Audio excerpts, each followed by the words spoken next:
पुणे पालिकेकरता आंदेकर कुटुंब अर्ज भरणार आहे। थोड्याच वेळात उमेदवारी अर्ज भरला जाईल।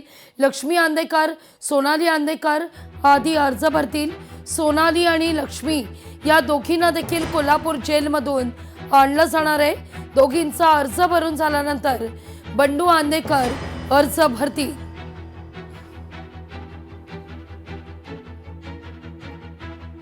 या सगळ्याविषयी अधिक माहिती घेण्याकरता थेट जाऊया आपले प्रतिनिधी अमोल धर्माधिकारी यांच्याकडे। अमोल, काय या सगळ्यावर चर्चा करावी, खरं तर कुठून सुरुवात करावं असं झालेलं आहे। पुणे पालिकेकरता जो आता महानगरपालिकेत जो कोणी नगरसेवक बसेल तो आंदेकर कुटुंबातला या ठिकाणी अर्ज भरण्याकरता तयारीत दिसताना पाहायला मिळतोय। खरं तर पण आंदेकर कुटुंब, अर्ध आंदेकर कुटुंब हे जेलमध्ये असताना पुणेकरांच्या समस्या कसं काय सोडवणार आहे? कसं काय यांना उमेदवारी अर्ज दिले जात आहेत? कसं काय हे उमेदवारी अर्ज भरतायत? आणि लोकांनी देखील काय म्हणून विश्वास ठेवायचा आहे? सगळीच पाठी कोरी आहे।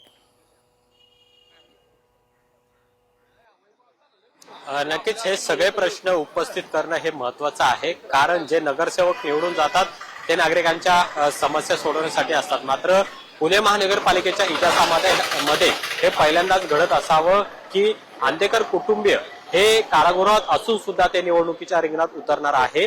प्रामुख्यानं लक्ष्मी आंदेकर, सोनाली आंदेकर आणि बंडू आंदेकर हे तिघे या प्रभाग क्रमांक 22 आणि प्रभाग क्रमांक 23 मधून निवडणूक लढवणार आहेत। अद्याप ते कोणत्या पक्षातून निवडणूक लढवतील हे स्पष्ट नाहीयेत। मात्र आता ते अर्ज भरायला या ठिकाणी येत आहेत।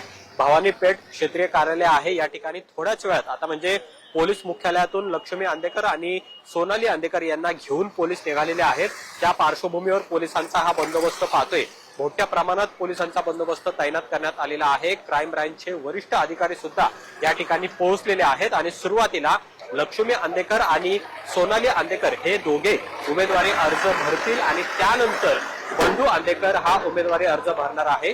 प्रभाग क्रमांक 23 मधून लक्ष्मी आंदेकर आणि सोनाली आंदेकर हे दोघे अर्ज भरतील आणि प्रभाग क्रमांक 22 मधून बंडू आंदेकर अर्ज भरणार आहे। पोलिसांच्या हालचाली आता या ठिकाणी सुरू झालेल्या पाहायला मिळतात। या संपूर्ण भवानी पेठ क्षेत्रीय कार्यालयाचा जो समोरचा रस्ता आहे त्या रस्त्यावर सुद्धा काही ठिकाणी बॅरिकेटिंग पोलिसांनी केलेलं आहे। ज्यावेळेस पोलीस या सगळ्यांना आंदेकर कुटुंबाला या ठिकाणी घेऊन येतील त्यावेळेस गर्दी या ठिकाणी होणार नाही याची सुद्धा दक्षता पोलिसांकडून घेतली जाणार आहे।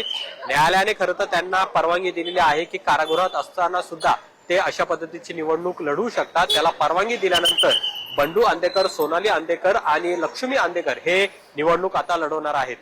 सगळे वरिष्ठ अधिकारी या ठिकाणी आपण पाहतोय आता पोहोचायला सुरुवात झालेली आहे। या भागाचे पोलीस उपायुक्त सुद्धा आता या ठिकाणी पोहोचतात आणि कुठल्याही क्षणी लक्ष्मी आंदेकर आणि सोनाली आंदेकर हे या ठिकाणी पोहोचतील। खरं तर या आंदेकर कुटुंबाची पार्श्वभूमी आपण पाहिली तर ते काँग्रेस आणि राष्ट्रवादी काँग्रेस अजित पवार यांच्या पक्षाशी संबंधित आहेत। वनराज आंदेकर जो गेल्या निवडणुकीत निवडून आलेला होता तो राष्ट्रवादी काँग्रेस पक्षातून निवडून आलेला होता। त्याआधी लक्ष्मी आंदेकर या काँग्रेसच्या राहिलेल्या आहेत। उदयकांत आंदेकर हे सुद्धा काँग्रेसमधून निवडून आलेले होते। त्याच्यामुळे या दोन पक्षांशी जवळीक ही आंदेकर कुटुंबाची राहिलेली आहे आणि त्यामुळे नेमकं आता हे उमेदवारी अर्ज भरताना त्यांना कोणत्या पक्षाकडून एबी फॉर्म दिला जातो की ते अपक्ष लढतात हे सुद्धा पाहणं महत्वाचं आहे। पण अगदी मुद्दा लक्षात येतो। अमोल, तुर्तास धन्यवाद तुम्ही दिलेल्या एकूणच सविस्तर माहिती करतात। लोकशाही मराठी ऐका, पहा, जागरूक रहा।